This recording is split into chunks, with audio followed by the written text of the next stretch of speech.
Okay, so this is substitution video homework number 3. Sort of video homework and a tutorial, I guess. So we're working the green ones. We've done 1 and 2 above. If you haven't done those, go do them now. Don't look at the products. Okay, so we have a tertiary bromide and methanol. You see there's no other reagents here. So all we have is methanol. Methanol is a weak base and sort of a weaker, poorer nucleophile. We have a tertiary iodide, tertiary bromide. This means we can't do SN2. You cannot do an SN2 reaction when the leaving group's on a tertiary carbon. So leaving group's on a tertiary carbon, no SN2. I'm telling you it's a substitution reaction, therefore it's got to be SN1 by logic, but also we don't have a strong nucleophile or a strong base. If you don't have a good nucleophile or strong base, you can't do SN2. So everything says this will be SN1.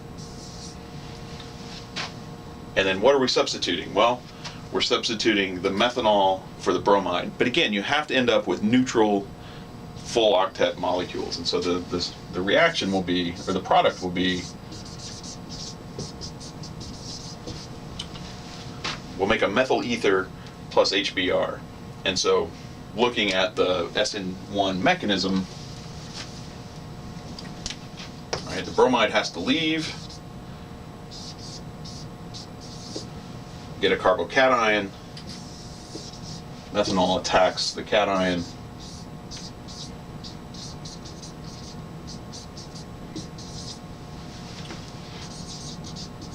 okay, so methanol will attack the cation.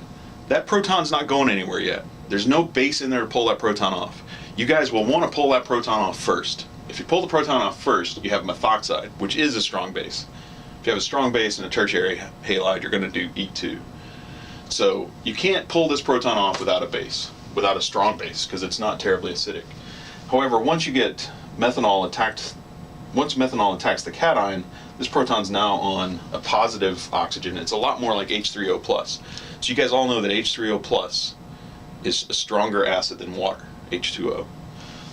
So alkylated methanol is a much stronger acid than methanol. So now bromide can take this proton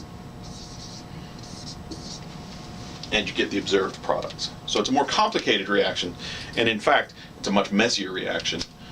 You're making acid, you have to drive the equilibrium, you can see E1 chemistry, but that's the substitution product. The substitution product, when you use an alcohol or water, will simply be 1 part of the solvent minus the H, but you don't take the H off first, take it off later. All right.